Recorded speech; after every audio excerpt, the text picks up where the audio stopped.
Welcome back to the Gruber Morning Show. I'm Pete Gruber. I'm Mark Schaffner. Good morning to the show. And welcome, as always. Send in your questions. We will post them. We will try to answer them all. Let us know where you're from, of course, your name, all of that. And the picture behind us, by the way, as one of our traditions here in the morning shows, is we always pick an interesting picture that has been taken over the years. This one was done with a Canon 6D with a fisheye lens. That's why you have some of that distortion and that bending in the buildings. They're actually pretty straight. It's not like the Leaning Tower of Pisa. This is in Tempe, Arizona, which is a suburb of Phoenix, near ASU actually, and called the Tempe Lakes. And once they put an artificial lake there, developers came in and put some really cool commercial buildings up. So that's what we're seeing here. That light pole actually is bent. It's not my lens distorting it, but the buildings are straight. So we thought we'd use that as our background this morning. We have a news item here. There's a lot of talk about why Elon chose Mexico, for this latest gigafactory. And some feel that he's trying to avoid regulations, and my comment to that is bingo. Of course. Look what happened in Germany. They're still fooling around with trying to decide whether to allow them to put in covered parking and sink the posts to support the covered parking for groundwater contamination issues or whatever. Mexico is going to be a lot more lenient, and they're going to allow them to get that factory up and running as fast as possible. And I think in an earlier podcast, we talked about the fact that this is scheduled to be the largest Tesla factory, right? Yes, it is. It's scheduled to be the very largest of the Tesla factories when it's all done. Which is amazing because we thought Giga Texas was huge and massive, but I don't know if those, if you've ever worked in a large factory like this. I did for a while, 35, 40 years ago. No, 40. Oh my God, 40 years ago. I'm dating myself here. But when you're in these large factories, it takes you 20 minutes to half an hour to get from one end to the other. It's pretty daunting. Some of these places allow things like golf carts and bicycles. They never did skateboards. I think there's a safety issue there. Well, probably is. Yeah, probably is. But anyway, the Elon's relationship with Mexico goes back some time, and an interesting story for you here.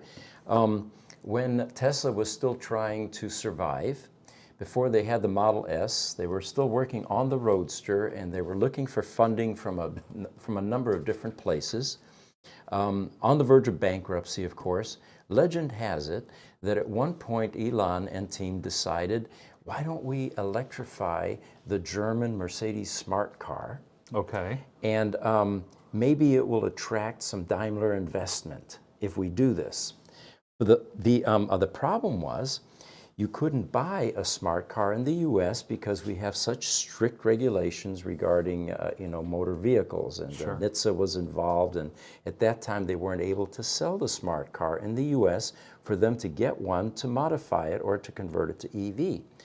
So this is the legend part. Now, Elon reportedly gives one of the technicians a fistful of cash, sends him down to Mexico City to buy a smart car and drive it back up here. So it worked. They got it back up here. They took out the ICE engine. They put in the equivalent of the Tesla Roadster drivetrain, and they now had this electrified smart car. And if you think about it, this was the car back in that day that really lent itself well to an electric vehicle. It was small wheels, it was a roundabout or round town type car. So the rest of the story goes something like this. Apparently Daimler sent a contingent of engineers here to the United States for some sort of training, and Tesla was able to talk them into coming to visit them and see what sorts of things they were doing. They had not told them yet about electrifying the smart car. Oh, okay. So the engineers got out here. They had their show or whatever in Chicago, and then eventually migrated out to California to Tesla.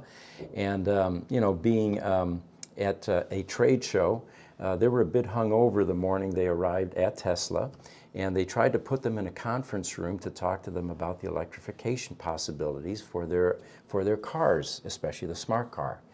And apparently, during the presentation, the Germans were falling asleep. And so Elon at one point noticed this was occurring. He said, okay, forget this PowerPoint presentation. We're going to take you out in the lab area and show you something. So they took him out, they showed him this electrified smart car. They handed them the keys, and these guys went out in a parking lot and started doing wheelies. And it was so significant that when they went back to Germany, apparently there was now some cash available to invest in Tesla, and apparently Mercedes or Daimler took a stake in Tesla at that point based on this smart car experience. So going back to my original story here, it looks like Elon's relationship with Mexico goes back a ways, even to the Roadster days. Wow, it sure does. And you know, Mexico is so logical for so many reasons. First, it's only about 7-hour drive from the Austin headquarters down to where the plant in Mexico is going to be.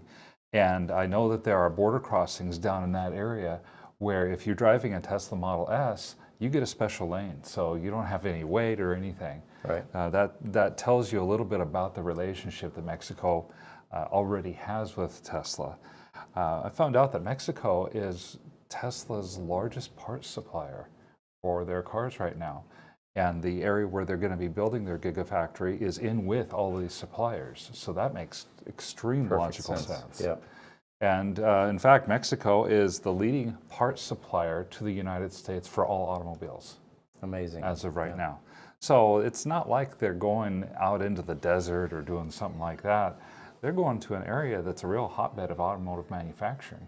Now, there's something else you mentioned in the last podcast that they are also, since Mexico is part of NAFTA, there are some financial incentives in that certain credits will extend to vehicles that are made in Mexico.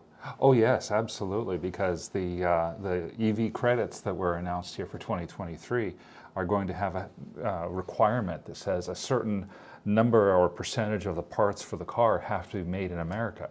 Mm-hmm. North America. And made in America means North America, which means Canada, Mexico, or the United States. So this helps to ensure that Tesla will be able to keep its cars eligible for the $7,500 EV credit. Mm-hmm. And there's a lower cost labor pool available there as well. Oh, by all means. And I understand that the border crossing going down to Monterrey or Nuevo León actually has now a special lane for the construction activity. So at customs or at the border crossing, they don't have to wait. They just shoot right through this lane if they're affiliated with the Tesla construction project. That's exactly right. And that's in the Nuevo León area is where they have the special Model S lane as well. Cool. All right. Looks like we got a TikTok question from Hot Rail Rose. Welcome back. Rio Hondo College in Whittier offers Tesla training for students who want to go to work for Tesla. Really? Okay, well, that's great news. It looks like there's some training and education available, and Tesla definitely would benefit from that. They're always looking for additional labor and growing rapidly. That is actually really incredible. And you know, we'll note that down and start looking for people that have Rio Hondo College on their resumes when we go looking for people for us. Exactly, yes. YouTube, Thomas Curtis. He has a Kia Ora from New Zealand. Welcome, you, Thomas. Glad to have you come join us. Yeah, New Zealand. That's a bit away. So, Mark, the Kia Ora is actually hello in his native language. He came by, I think he came by a few weeks ago and we thought it was a car. And we're like, yeah, that sounds great. We haven't heard of it before. Yeah. But no, it means hello in his native language. Thank you for the clarification, Richard. Yes, Thank you very much. We just fell into that trap again, didn't we? Thinking it was another car that we were unfamiliar with. Absolutely. Thomas, welcome, and good evening to you. Yes. So I've got an image I want to pop up. Someone commented that one of the reasons that they became interested in Tesla was, and to invest in the company, was because of the many S-curves which were brought to his attention. They are into a number of things that most car companies are not. For example, let me get my, the image is up there. Of course, electric vehicles is the obvious one. Full self-driving, robo-taxi, energy, that's a whole nother with the stationary batteries and you know the conversion with homes and solar. And then the most recent one, artificial intelligence and robots. You know, you don't find that the legacy auto manufacturers branch out that far. And he's not even mentioning SpaceX and Neuralink and the Boring Company, you know, and some of these other things. So even Twitter and social media. Right, and now Twitter, that's right, yeah. That's, have you ever thought about you know, we've got this whole new revolution in AI going on with ChatGPT and GPT-4 and Facebook has come out with theirs and, you know, and everybody's coming out with this. Combine GPT-4 with the robotics that Tesla's putting together. What are we going to end up with? Well, it's intimidating, isn't it? It's very intimidating. Yeah. And being a tech guy, I'm enjoying the proliferation of new technical things that are coming along. So that's probably what's keeping me sane. But I think the average person probably feels pretty threatened by some of these things. You know, for example, these AI entities, or whatever you would call them, are able to pass the bar exam. Yeah. Without ever spending one day in a classroom, you know? Yeah, and I've heard that GPT-4 actually would pass with a grade that would be equivalent to the top 10% of all people who pass the bar. Is that right? Yeah. And then there's that little cute cartoon. You guys will have to help me. I'm not a pop culture expert here. But so this kid's in school, right? And he's complaining to his friend, you know, my crush just doesn't understand me. And she texts me all the time, and I have no idea what to say to develop the relationship, you know? And he says, oh, well, don't even try. You're no good at this stuff. We're no good at this stuff. Use ChatGPT. So he does. And suddenly the relationship blossoms because he's saying all the right things, you know? So there are a lot of applications, and, you know, it seems like within just the last 60 days or so, there's been a serious explosion with artificial intelligence. The posts, the successes.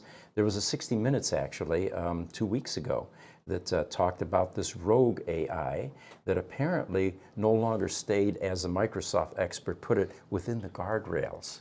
And began to you know, try to develop a relationship with the human. And yeah, where this is going to be fascinating. It is going to be fascinating, and I know we're off on a tangent a little bit, but yeah. Even at that, I heard just this week, universities, human resource departments, places that get information, questions answered from people, they're suddenly seeing an awful lot of their questions be answered with a very similar writing style across the board from all kinds of different people. It's akin to doing a book review back when I was in high school, and what you did was you took the information off the back of the book, you know, the review. Yes. But, you know, there was even, in fact, Jessie was telling me about this, a photographer was concerned that her job may be in jeopardy because now you can actually, by getting 10 pictures of an individual, different clothing each time, and you can probably chime in here, Jessie, because you got some information about this, and you end up with a photo shoot, different poses, and it's the same person's face, and extremely well done. Wow. Using AI, of course, and this is just the first beta version, the first generation. So there will be, you know, functions and industries that are going to be replaced. It'll be an interesting ride to see, most definitely. Yeah, the website, I'm going to pull it up here, is called tryitonai.com. Yeah. This website essentially allows you to, like you said, submit 10 pictures, and then it uses its proprietary system to create professional headshots for you. And there are people using this for their LinkedIn profiles, for their resumes, all that kind of stuff. But this is just one of, like Mark said, you know, there's infinite applications for AI. What I'm interested in, personally, for AI is seeing the future where I think we're still probably 10, 20 years away, but imagine just getting out of your house and getting into a car, not your car, a car, and it'll drive you wherever you need to go at 150 miles an hour. And every other car is going just as fast, and they're all controlled by AI. And we have virtually no car crashes. We have inductive coupling in the roads. That's the future that I want. So No more accidents, yes. That would be nice. There you go. There's another whole cottage industry going away. Body shops, paint and body. What's the point? Yeah. No more accidents. Yeah.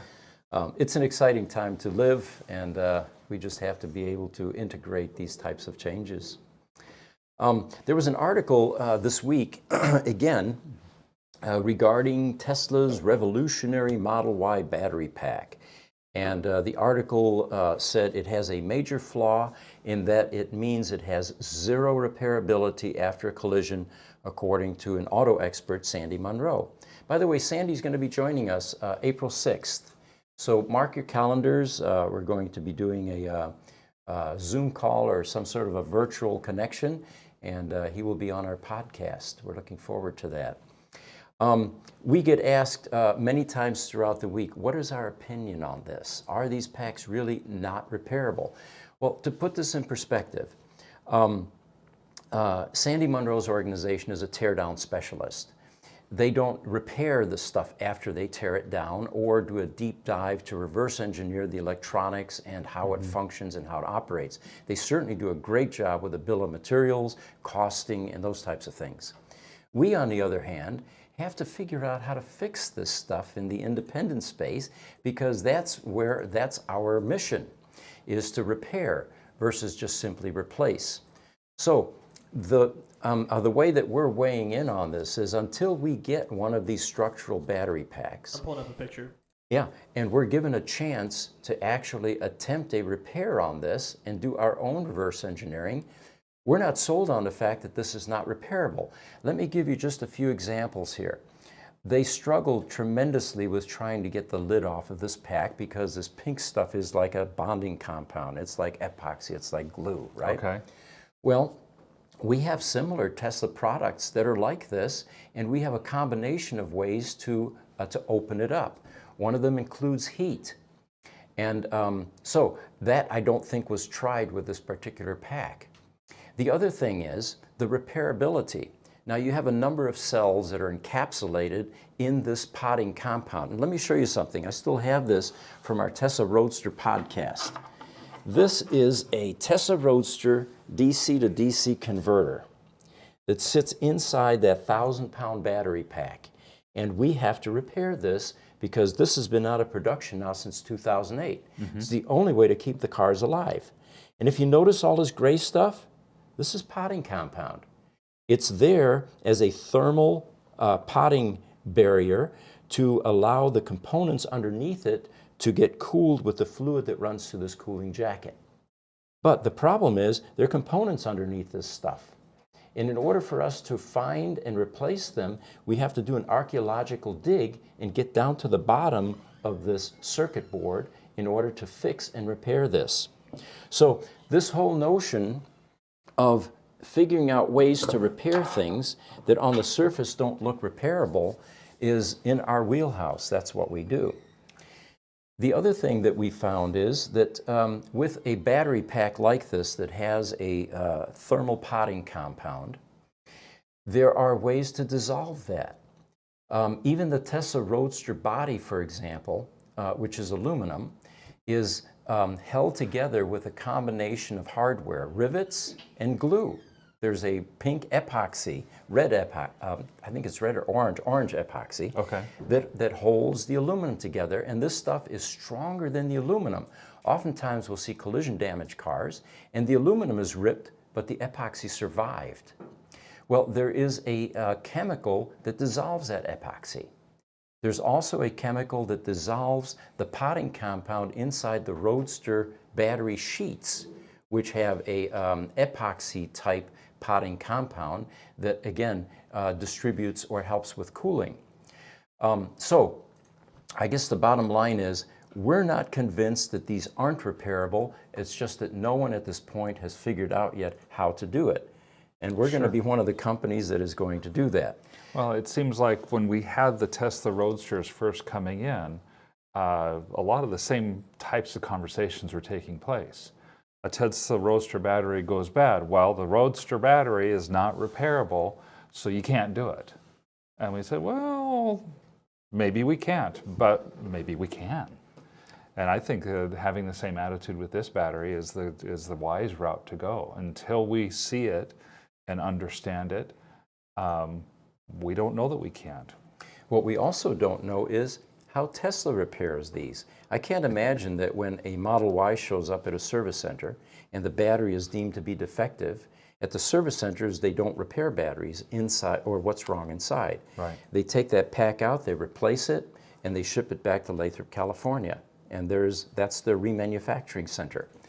So, and of course, Tesla's not going to openly share that in the market at this point, how they do that, because they would, create an immediate layer of competition. But yeah. I have Elon's answer to this. He answered this last summer too about, because the other concern with these packs is that they're not recyclable either. So let me pull this up for you. Sure. Mark, I don't know if you can see this, if you want to read it. Can you see that? Yes. So read the Alex one. So Alex says, to those DMing me about how Tesla's 4680 structural pack is non-recyclable or of low recyclability, I believe you're incorrect. The battery pack seems to be designed for easy large-scale recycling of active materials via the bottom of the pack, not via the top cover. And then Elon replies, says, no problem to recycle the 4680 pack. Just think of any battery pack as a super high-grade ore. It's always better to start with high-grade ore than low-grade. Interesting. And then, of course, the final thing with these battery packs is you have a number of cells inside these packs. You also have software. It's called BSM, Battery Safety Management Software, that knows what every cell and brick is doing, what the voltage levels are, and that also helps diagnose where the areas of problem are in that battery pack. And once that's been isolated, then a repair could be effected by either dissolving the potting compound around it or doing an excavation like we do with these DC to DC converters and either replacing or taking that cell out of circuit. So anyway, I guess the point here being is until we see it, we're not convinced that it can't be done. In the meantime, though, they say insurance companies are forced to do write-offs even with low mileage EVs, raising insurance premiums in the process. And then the claim is made in the article, oftentimes these batteries pile up in scrap yards, which is not true. There's a responsible recycling that takes place with these batteries. And that it's a deterrent to someone going electric. Again, don't agree with that either. So anyway, there will be a lot more on this topic, I'm sure, as we continue. And at this point, we have not seen one show up in our shop yet. And I'm sure that at some point we'll have a collision damaged car or something that we can start sinking our teeth into. I think so.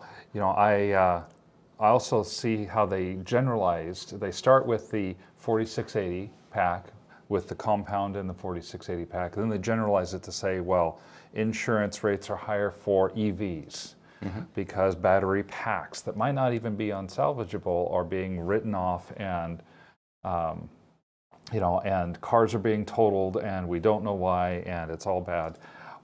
We know that we can repair a lot of these EV battery packs already.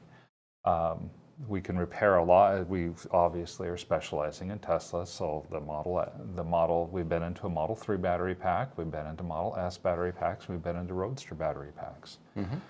So, yeah, I would hold judgment on this.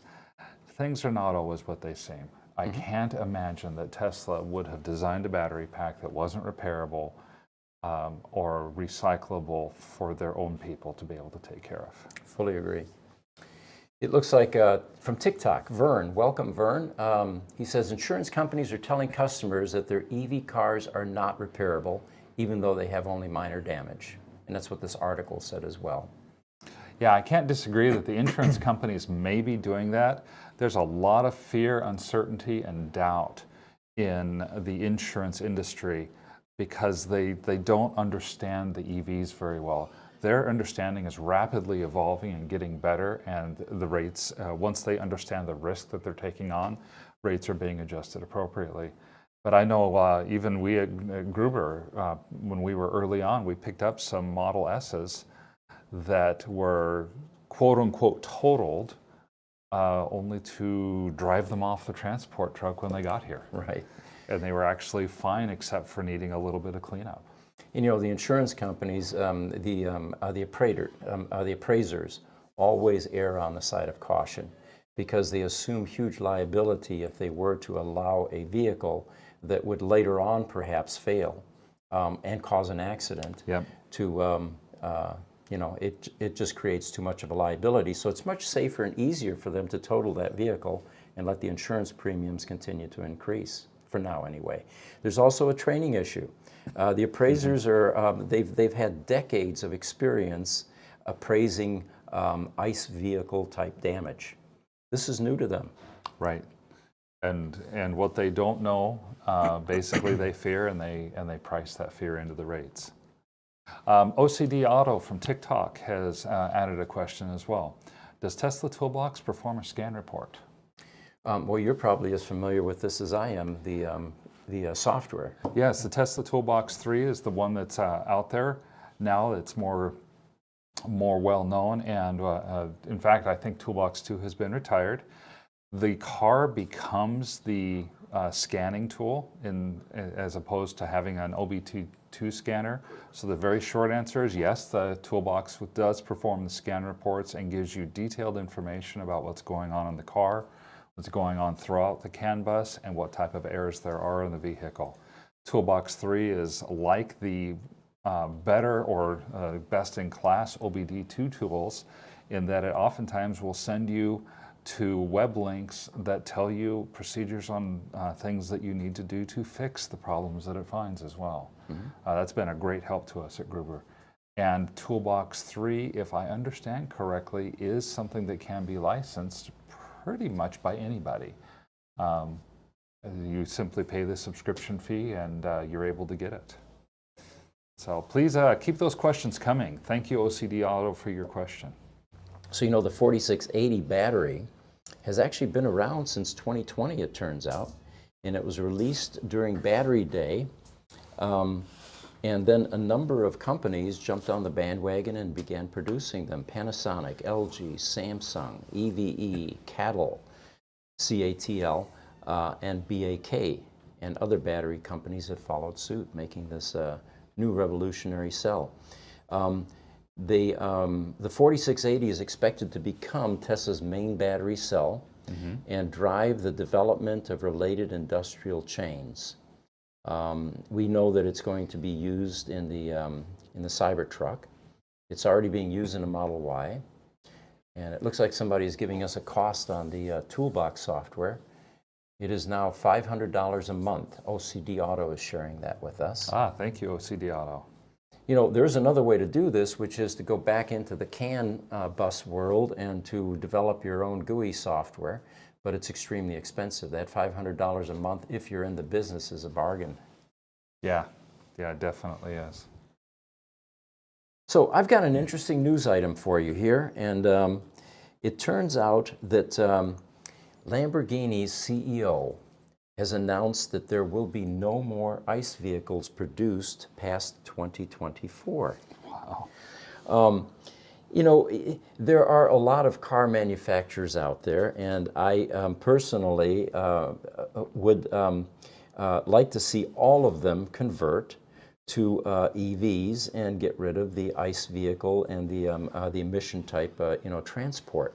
But you know what? Lamborghini, and I know it may sound sacrilegious, but I think Lamborghini should be left out of this equation. They have such a strong brand, such a strong presence, and there's an experience that goes with the cars, not only visual, but the sound of a 12-cylinder engine winding out.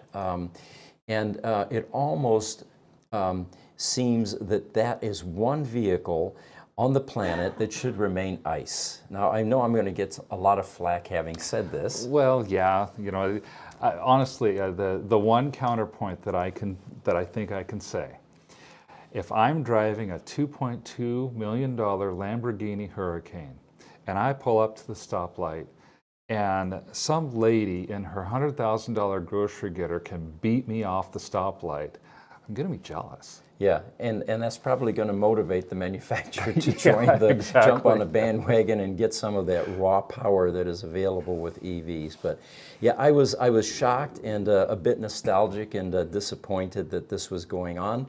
But past 2024, they say that that they're going to stop making any kind of ICE vehicles. They already have a drivetrain in mind, and the article here says, while the world of consumer vehicles has quickly pivoted toward EVs, the same cannot be said about the market of vehicles for the ultra-rich. Supercars and hypercars remain an ICE-dominated marketplace at this point, although you're starting to see some hybrids now too, you know. Yeah. But they are expecting to reveal the car by the end of this month. What will this EV be called? What will it look like? Now, for those of you that are Lamborghini experts, the names of the Lamborghini vehicles are usually named after famous bulls from the bullfighting ring, the Aventador, the Huracan, you know. So it'll be interesting to see what kind of a name they came up with. But if you're trying to figure it out ahead of time, just look at some of the famous bullfighting bulls that, and you may be able to guess that name.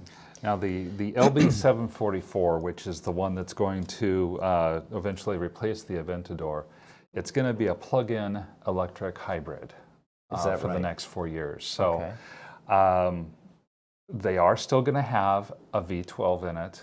It's that V12 is still going to produce about 800 horsepower, so it's still a big beefy motor, but they're pairing that with a tri-motor or a 3 electric motor system to produce overall over 1,000 horsepower. Now by 2028, they're talking about moving away from the PHEV space with the Huracan replacement as well as the Aventador replacement, and moving straight to the full electric battery. So we'll still get the sound for a while. For a couple of years, we'll still get the sound, and I hope that they don't get rid of the sound. Yeah. Well, before you get too excited about this new Lamborghini coming out, the 100% EV, apparently it will have an 18-month waiting list. So don't get your hopes up too quickly, they say. By the way, the president and CEO of Lamborghini these days is Stefan Winkelmann, and he's the one that was announcing this. So it'll be interesting to see how Lamborghini, or what they come up with. Definitely will be. You know, the Urus, U-R-U-S, I was really surprised to see pictures of that. It looks like your grocery getter SUV. It has 4 doors. It's a hatchback, but it's got that, you know, cool Lamborghini horse in the front, and it is basically a supercar with 4 doors. It's a bull in the front. Ferrari's got the horse, by the way. Yes. I know that the purists were going to catch that. Yes. And it's also going to be interesting to see what Ferrari does. You know, they're all going to have to pivot. They're all going to have to change. They definitely are. Car and Drone on YouTube is commenting to us about the Lamborghini. It'll be okay. Vintage racing is just going to get that much more interesting. Good point. Yeah. Very good point. On TikTok, Wonderful asks, will you be expanding your services beyond Tesla? It seems that you've developed a unique expertise applicable to other EVs. Why don't you answer that one? We're very busy with Tesla at this point, but we had our first non-Tesla EV vendor come to us a couple of weeks ago on LinkedIn, asking whether we would entertain working on their vehicles. And it's what we've predicted all along. The other EV producers are going to have a tough time building their service delivery systems quickly enough to accommodate their production goals. They're going to outsource. And the problem they're facing now is there are very few companies that they can outsource to, because there's so few of us out here in the independent space that have the broad range of expertise to work on these EVs. Eventually, yes, we will be working on some of these other EV brands, but for now, we're 100% Tesla and mostly Tesla Roadster. Yep. Multicamzilla is joining us again, and good morning and welcome. He's got a question. What do you guys think about the right to repair class action lawsuit against Tesla's monopoly on service? He says, I've had problems with Tesla service, and it would be nice to have other options. Well, yeah, I saw the article and I saw at least the beginnings of that lawsuit. And my personal feeling is Tesla is not attempting to create a monopoly. They have the market. They have more demand than they can produce. So it is not like in other industries, and believe me, we are in the critical power space. There is a lot of dirty tricks being played in the critical power space to prevent competition. Even going as far as creating padlock software, which is proprietary, and their willingness to litigate immediately if you create anything similar to what they have. We don't find that the EV space has that kind of myopic thinking or that kind of those types of dirty tricks. So I don't think Tesla's intention is to limit parts. I think that there are certain types of parts that they have to be very careful about releasing because of liability, and it gets into the high voltage areas of their cars. And then you have the software issues. You know, the vulnerability with EVs that are directly linked outside the car to a server, to some other software source, you can probably speak to this as well, creates enormous liabilities and the use for, or the opportunity for abuse from terrorists, for example. We've talked about this. What if you take control of a vehicle that you can remotely get into? It's on the freeway and you want to raise some carnage and do some damage. You could essentially take control of the vehicle and have that plow head into some other vehicles. Well, you know, we're going to have something, time permitting, a little bit later where we see these Teslas all acting in a large parking lot in a synchronized manner. And that just totally proves your point. Yeah. So my take on the lawsuit is, you can generate a lawsuit out of nothing. And you know, and it's a class action, I believe. There are people that are angry about the level of service or lack of service that Tesla is able to provide at times. But I think that is the real issue. I don't think there is a parts issue or an unwillingness to share parts. So that's my take on it. Yeah, I think the idea of the class action lawsuit is going to be kind of murky and hard to prove. The fact that Tesla does publish its toolbox software on a subscription for anybody to be able to use is going to be a fairly strong defense for Tesla in that area. I realize that Tesla tries to limit part sales specifically to people who have Tesla motor vehicles, and they do VIN verification in order to get that. What we've seen in our shop, however, is if we give Tesla the VIN vehicle and we get the permission from the owner to get the parts for that VIN numbered vehicle, Tesla has had no problem selling parts to us. Sure. Not only have they not had a problem, but they've been supportive. And again, getting back to the critical power world, the dirty tricks I was talking about, we have service agreements all over the United States. A service agreement on a UPS system is in a critical portion of a data center that keeps a bank up and running, that keeps a co-location up and running. Google, you know, Facebook, those large data centers. And we had a large banking system that went down a couple, 3 years ago or so. Right. And the manufacturer was the only one that had this proprietary part. So we attempted to purchase the part from them to get this bank up and running, and we started getting delays, and they started dragging their feet, and we couldn't reach them. And they played all kinds of games, knowing that the more time that went by, the less that customer is going to see us as a viable service resource. And they eventually came back to us and they said, look, since it's taken days and we still don't have a part, we can't be down. Uptime is far more important than the savings that we realized when we went with your company for service. We're going to go back to the OEM. And you know what? The OEM knew that was going to happen. Yes. And that's exactly the type of dirty tricks I'm talking about. Tesla doesn't do any of that. When we need a part, and we contact Tesla. They tell us up front, we have it, we don't, here's the lead time, here, you know, there are no dirty tricks. We had another vendor, and I'm on a rant here, a critical power vendor. And you would recognize this name if I gave it to you, but I won't. Here was their typical strategy. When we had a down piece of equipment and we didn't have that particular proprietary part, and we have some parts in stock, by the way, the conversation went something like this. Yeah, we have the part. Okay, fine. How much? And they had some extremely bloated retail price, right? Well, we needed the part. We had to pay the premium to get the part. Then we said, okay, fine. And they said, well, but there's a 2-week lead time unless you're willing to pay an expedite fee. Right. And of course, the expedite fee added another 50% to the already bloated price. That's the kind of business practices that need to be banned and outlawed, and some legislation to prevent that from happening.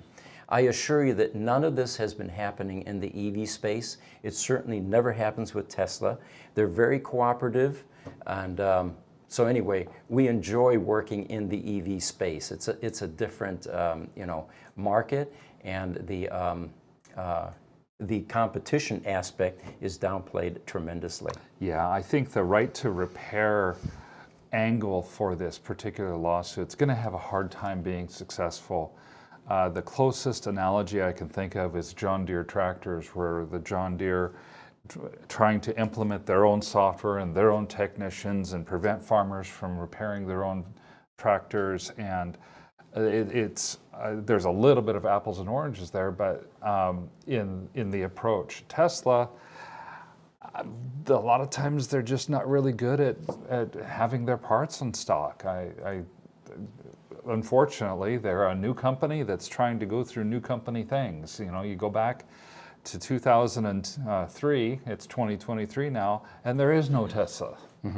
So, and there's supply chain problems. You may have a spike in a particular part, and then it turns out that the vendor you're used to getting it from with a particular lead time has changed because of all the supply chain issues we've had over the last 2 or 3 years, and it rolls downhill. So yeah, I don't buy the fact that Tesla is doing anything nefarious, but again, attorneys being what they are can certainly make a case, and that's what's happening. I think there is a case to be made, but I don't think it's going to be successful. So to follow up with Multicamzilla, there's one more from him, actually. He says that I feel like they should begin to outsource out of warranty repairs because they're more time consuming and they're going to be swamped with all the new cars they're selling. Multicamzilla, I think you make a valid point. That's part of the reason why we exist, actually. Exactly. So, us and other companies, you know, what we do, although we still think we're the largest global independent EV repair shop, but that will change. Within the next 5 years, our type of operation will be ubiquitous. It will proliferate. That's where auto repair is going to be done. And Tesla does refer us, right? They do, yes. Yes. Yeah. TikTok, Hot Rail Rose has a question for you, Pete. It says, Pete, do you know where reliable Model S batteries can be purchased besides eBay or EV West? You know, we buy modules, and we have vendors that are actually able to read the calculated amp hour capacity and give us specifications so that we can match as carefully as possible. If you're buying something on eBay, more than likely it's going to be somebody that is not technical, that happened to have come across a collision damaged car and that wants to sell that 1,200-pound battery pack, or may have gone a step further, opened up the pack themselves, and they're trying to sell the modules for solar applications, for golf cart conversions, you name it. There's a short list of sources that we have that are technical enough to be able to do the deep dive into the quality and condition of those modules. And I believe EV West, by the way, is one of those. So Tony Williams, by the way, may be a good shot for you. Yeah, I don't know of a lot of other places besides those. OCD Auto has come back to us on TikTok again with another question. Do you think the possibility exists for a solar roof to extend the range of an EV? Certainly for charging. Most definitely. We just have within the last couple of weeks article on the electric vehicle that will be able to charge up to 40 miles a day via its integrated solar. And it's sitting on both the hood and the roof of the car. I don't, the make of the car just escapes me right now. Jesse, or Was that the Aptera was one. was that the Aptera? Sono was another, a German company, Sono. And then there was another company, I think Denmark. It was in the last podcast. There are EV manufacturers out there, though, that are beginning to utilize a solar application on the car to provide a charge. And Aptera, I think, is the most aggressive in that group of three that we mentioned, in that they have a 40-mile range. Yeah. Just on solar. So if your commute is less than 40 each day, you never have to charge. I mean, charge with a cable. You're going to have to leave it out in the sun. Yes. Lhend671 on TikTok has added a comment as well. A report has come out that the EV batteries are not surviving crashes, especially Tesla. Rising insurance is an issue. I think that's very similar to what we were talking about earlier. There's definitely a risk, a lot of fear, uncertainty, and doubt in the EV space from the insurance companies, and they're writing off batteries that really might even be repairable, just that there are so few people out there who know how to repair them. Sure. And we've seen examples of, a ding or a dent in the battery tub. The car gets totaled because the insurance adjuster does not know what's inside that pack, what the clearance from that ding to a vital component is, and they err on the side of caution. They have to. If that car were to have an issue later on, there would be a massive lawsuit with the occupants in the car if they were injured in some way. You know, I've seen it firsthand with our own business insurance. When the insurance company doesn't know what it is that we do, and we don't have a great way to explain to them what it is that we do in a way that they understand, they just kind of throw up their hands and say, okay, this is a risk that I don't know about, so you're going to pay. And it will eventually settle. You know, these adjusters are going to be, they're going to get better training in the future. And of course, the technology, the battery technology, continues to evolve and change. Yes, most definitely. Finally, Multicamzilla has made one other comment. We need someone like you in Los Angeles badly. Thank you again, Multicamzilla. Yes, thank you. So, and the question we get asked constantly is, are we going to scale what we do? There are a number of reasons that we don't right now, but the primary one is lack of manpower. There are very few skilled people out there that can do the type of work that we do. That will change, of course, as this becomes a much larger industry. But for now, at least, we have no options. There aren't any universities cranking out people skilled in what we do. We can't go to Tommy's auto shop down the road here and find a mechanic there because they come in, they have no idea what to do with EVs. And the same is true with dealers. We can't poach anybody from dealerships because they're not trained on the type of work that we do. right. So thank you guys for all the questions. Please keep them coming. So here's another news item. Tesla's full self-driving faces wide scrutiny over safety issues, but our analysts say it's 18 times safer than an ICE car.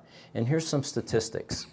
The Tesla full self-driving equipped cars had an accident rate of 1 in 3.2 million miles. Hang on to that statistic. The nationwide average for ICE accidents was 1 in 500,000 miles. So substantially higher rate of accidents. And that's probably because human drivers were involved? I think so. I think so. You know, there's a lot of excitement about full self-driving going on right now because it was just announced yesterday, I think, or within the last couple of days, that version 11 is starting to roll out. It is. Okay. So 400,000 people, Tesla owners and drivers that have full self-driving, the full self-driving subscription are going to start to see the beta 11, they still consider it beta software, rolling out to their cars. One of the things they're most excited about is that the autopilot, which specializes in highway driving, and FSD, which specializes in city driving, are going to be combined into one stack and one piece of software. Very cool. You know, I was driving to work the other morning, and I chuckled to myself. I'm sitting there, and I see this often now. People have this massive car length between them and the car in front of them. I mean, we're talking about 4 or 5 cars, and we're sitting at a red light. And I look over at them, are they asleep? What happened? And suddenly the other morning it came to me, and I said, maybe legalizing marijuana wasn't such a good idea. All right, so Porsche is going public this fall.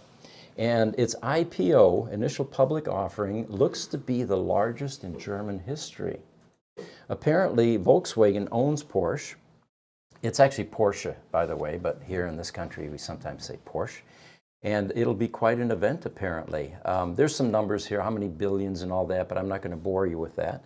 But, and there's also, in this particular article, no reason given why they're deciding to go public. But it looks like it was anticipated, it's well overdue, and it may happen this fall.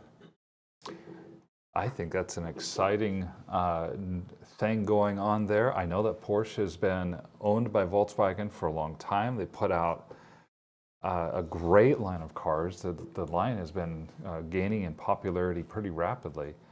I think my biggest surprise is that I didn't realize that they were privately held still. Mm-hmm. So that's one that's worth keeping a watch on.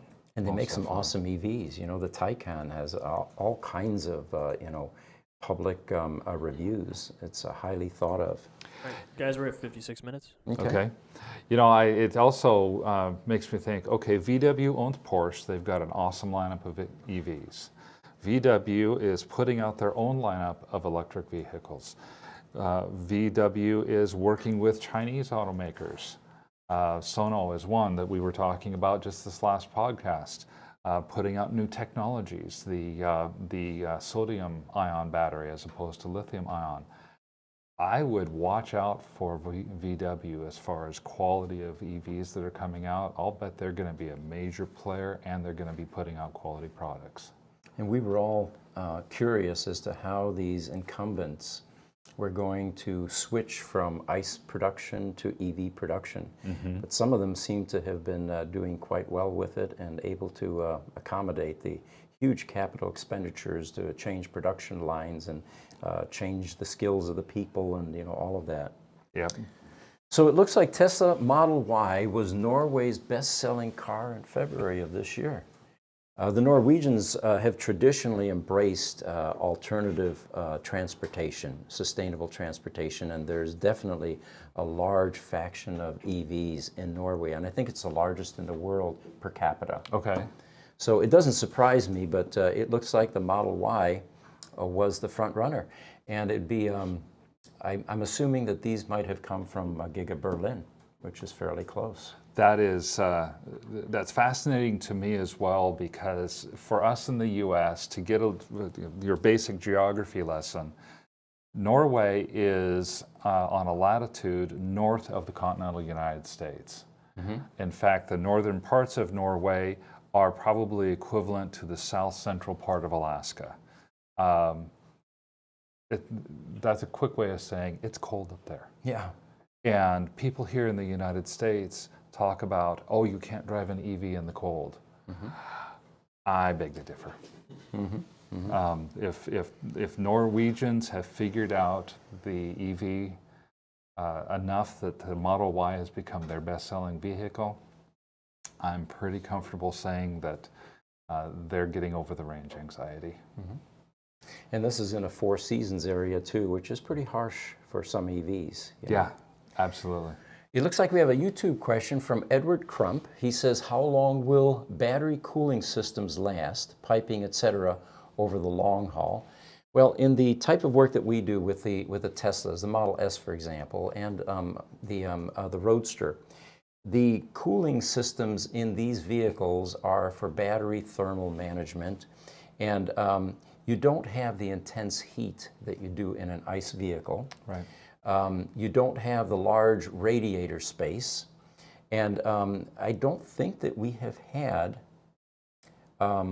cooling system issues in a Roadster, come to think of it, mm-hmm. which in the front they have a condenser, and there are hood vanes that have an opening, And in a very wet climate, what ends up happening is there's a lot of water that gets into the condenser, and you eventually get leaves and twigs and things, which then create some acidic environment as they rot or as they deteriorate. And we actually had one that had aluminum in the condenser that had been compromised and began to leak. But generally, we do not see problems in the cooling systems on these electric vehicles. It's a closed loop system. If anything, you lose an occasional pump, but it's not in harm's way. It's not out in the open. It's fairly contained, and again, a closed loop system. So what it sounds like I hear you saying is that these cooling systems are probably going to last, in general, longer than the equivalent cooling systems in ICE vehicles. Totally, and probably last longer than a battery pack. Very interesting. Very interesting. OCD Auto has made one more comment. I know we're getting close to time here, so we want to get through the last of these. I'm a shop owner that's getting into PCB repairs and EEPROM work. I need training. Let me tell you the best way to get that. You're not going to be able to take existing people and then train them on how to do component level troubleshooting because it requires a deep electronics knowledge. You need to know what all the components are, how they interplay, what they do, and the test equipment necessary to check them, verify them. So what I would recommend is hire somebody. Hire somebody that has a double E, that is familiar with working on electronics, and sadly enough, it's from another generation. What you're looking for is an old TV repairman. These are people that used to troubleshoot down to component level. They know how to use soldering equipment. They know how to use all of the test equipment. And you're going to want to combine that with somebody that is used to working on circuit boards because the degree of miniaturization now is such that some of this work has to take place under a microscope. You have surface mount components and chips that are very difficult to remove with the traditional soldering gun. So that's part of what we were talking about earlier. It requires a very definite set of skills that do not typically reside in the individual that's been wrenching for 30 years. What we have found at Gruber Motors is getting a combination of the electrical engineering type guys and the mechanic type guys and having them work side by side has been very successful. And then you throw in software to boot. You've got 3 skills. That's right, and we literally have software guys that have come in to help out. Our corporate system administrator, myself as a technology background guy, have gone in and helped out with the software as well. So TikTok, Elhen71 says, truckers are angry that one day they may be replaced with autonomous technology. Well, there are a lot of people that are going to be angry because a lot of functions that we currently take for granted that only humans can do will be replaced. By all means, you know, that type of anger is what we've seen in the 70s and 80s as robotics began to take over the auto assembly lines. Car and Drone on YouTube also talks about the Porsche. Yeah, I'm pulling up a picture of that. The Porsche GT4E, and little heart symbols. What a sweet little electric car that one is. Right. Juliana from Automotive Woman has joined us, and she is watching. She was actually out here a couple of months ago and did a couple of videos on a T0 and Tesla number 5, Roadster number 5. If you're interested, she has a YouTube channel, and she does reviews, kind of like Supercar Blondie, except she knows how to drive these cars. On TikTok, we have Hello from Norway. It says 80% of all new cars sold in Norway are electric. Are electric. Amazing. That's amazing. That's so great to hear. Welcome and good afternoon to you. Quick news item. It looks like Tesla posted record profits in Q4 of last year. $3.7 billion. And this was during a quarter, I believe, when they were starting to do some price reductions on vehicles. They were. They had supply chain issues. They had price reductions. They had huge expectations from analysts that ended up going unmet, and yet they still posted record profits. In fact, they kept their gross profit margin above 25% all throughout 2022, and that 3.7 billion in quarter 4 It's not like it was their only profitable quarter either. Right. You know, for the year, they had $12.6 billion in profit for 2022. So no more of getting your profits by selling your carbon credits. Right. So I think Jesse has something for us here today. Yeah, real quick, let me pull up this video though of Elon doing his little dance for the article for 3.7 billion in profit. And then he starts swatting a drone. I think that might actually be different footage here, but let me pull up this one. Now, I didn't get the number on how many cars are in this video, and we can't play the audio because it will potentially get us claimed for copyright stuff. Oh, right. But Okay. we can show this video itself of all these cars syncing up using the light show feature, which is built into the Teslas. This has to be 100 cars or something. There's a lot. You can see there's multiple rows of cars all the way back. And this person on Twitter, actually, their whole channel is Tesla light shows, and they take their car into unique areas and play songs based on that. And they have a whole social media based on this light show feature. I think this will be a new Tesla meetup trend, is for everybody to synchronize their cars to a light show. And by the way, we have a screen here that we can pop up that shows you how to time the light show on your vehicle. And of course, if everybody synchronizes their start time, then you get an effect like this where all the cars are doing the same thing. Now, Jesse, what was the music? You're mentioning that had something significant.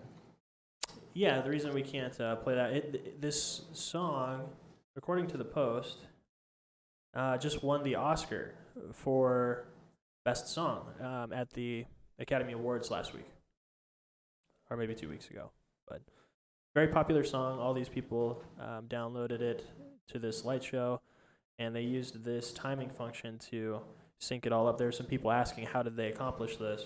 And apparently this is just one of those things that Elon put in there just for fun. And actually on the Post itself, Elon double-hearted it. So he's paying attention to even the smaller creators using some of those Easter egg features. I think that's a really, really cool thing. And like we were talking about earlier in this podcast with the AI and how everything is going, it's just a little bit frightening. You know, you've got, you've now have seen a demonstration of 200 or over 100 cars working in perfect synchronization together, just to do something like play to a little song. But it was really amazing to see. So we are going to have our Tesla Roadster podcast tomorrow at 4 p.m. Mountain Standard Time. We started that 2 weeks ago. This will be our third Roadster-specific podcast.